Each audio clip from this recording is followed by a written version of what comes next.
Project 613, day 166, continuing with the daily service in the Holy Temple.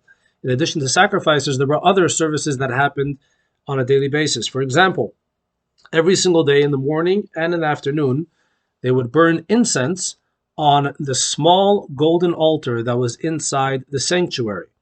In fact, there was a tradition by the Kohen and by the priests that if one offered the incense in the Holy Temple, they would become very rich. And therefore, when they would do the lottery, or they would decide who was going to burn incense that day, if someone had already done so in the past, they were excluded from the lottery, and only those that had never done it had a chance to do it that day. If everyone in that group of Kohanim had done it in the past, then everyone was in the mix. Another mitzvah that happened every single day in the temple was the kindling of the menorah, the 7-branch candelabra that was also in the sanctuary. And lighting the menorah, the purpose of it was not to increase in light in the sanctuary. The purpose was to be, in order to show the entire world that the divine Shekhinah, the divine presence, is in the Holy Temple, because one of the candles, one of the lamps in the menorah was lit constantly. It was always there. It was the Ner Tamid. It was the constant flame, which represented the presence of God in the Holy Temple.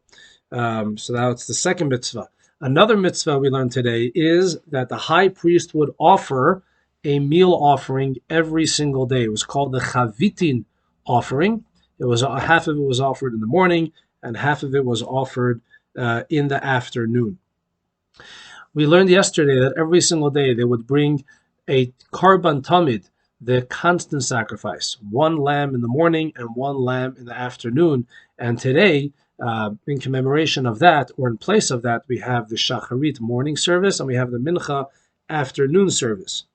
On Shabbat and festivals and Rosh Chodesh, there was an additional sacrifice that was brought in the Holy Temple in honor of this special day. This is called Musaf, the extra sacrifice. So there was a specific number of extra sacrifices that were brought on Shabbat, and that's why on Shabbat in synagogue during services, in addition to the morning service, the Shacharit Amidah, after we read the Torah, we also have the Musaf prayer, which is in place of the Musaf sacrifice for Shabbat. And on Rosh Chodesh, they would also bring an extra set of sacrifices in honor of the beginning of the new month. And therefore, in the synagogue, or in general, when you pray on Rosh Chodesh, in addition to the Shacharit morning service, we also have the Musaf service. In the sanctuary, in addition to the menorah and the altar that was there, there was also a special table for the showbread. There were 12 loaves of bread that were placed on this table every Shabbat. And that bread would stay there the entire week.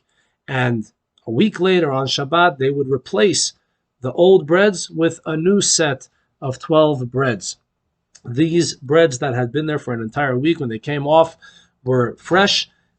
Each one of these sets of bread so there were 12 breads, sets of 6, and each one had a spoonful of frankincense. They would offer the frankincense on the outdoor altar, the altar that was in the courtyard, and the Kohanim would eat from the bread that was on the show table, which was called Lechem Haponim. So this was a service that was done every Shabbat as well.